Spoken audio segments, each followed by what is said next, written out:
The sun gently kisses the Indian Ocean off the Maldives coast as another day dawns. The country is known as an oceanic paradise with cobalt blue skies, turquoise reefs, white sandy beaches and palm trees. A diver's dream, the Maldives is an archipelago of 1,190 islands, only 200 of which are inhabited and 99 of which are resorts. Tourism and fishing are the two main livelihoods. The waters are so clear that one can see fish 50 meters away. These fish swim with a purpose that the Maldivian government has also displayed in sending Indian company GMR home on the next flight. GMR won a 2010 bid to manage and develop the Ibrahim Nasir International Airport in the capital Malé. GMR won the contract to upgrade and renovate the airport till 2025.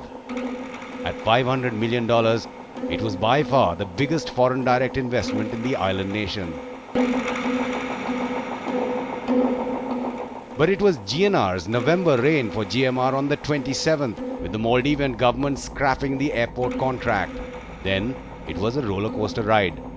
One day GMR had the upper hand, the next the Maldivian government was on top. A no-holds-barred legal battle took place. GMR got a stay in the Singapore High Court. The contract had Singapore and the UK as the designated places for any dispute. Soon, unofficial reports surfaced that India had threatened to withhold aid. The Maldivian finance minister also admitting government salaries would be hit. The government also announced austerity measures and lenders soon demanded compensation of up to $400 million.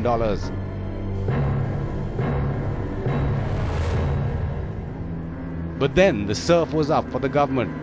The Singapore Court of Appeals ruled that the Maldives was right to take over the airport. Legal battles for compensation continue. Ma'am, the question that you've answered very often, that is still in litigation, the question of compensation. There are reports that you have at some forums suggested that that figure is 700 million. Is that true? It could rise up to 700 million. That doesn't mean it's the same now. It all depends on what the legal arguments are. We've come out to say the agreement is void ab initio. The Singapore Court of Appeals decision yesterday had said even if it is not void ab initio, it could still be expropriation. That means we will also be again limiting our damages. My challenge here now is we will be minimizing. Who knows whether we have to even pay damages.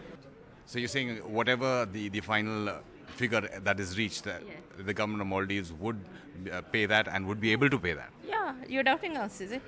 Don't doubt us. Don't doubt us, our capabilities. When you're saying it's void ab initio from the beginning, why did it take so long to terminate it?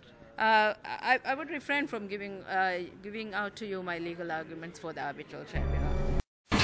India's #1 news app just got even better. Download NDTV's new app. Fully optimized for retina display. Full screen view. Faster response time. And Sudoku. NDTV's new iPad app. Download now.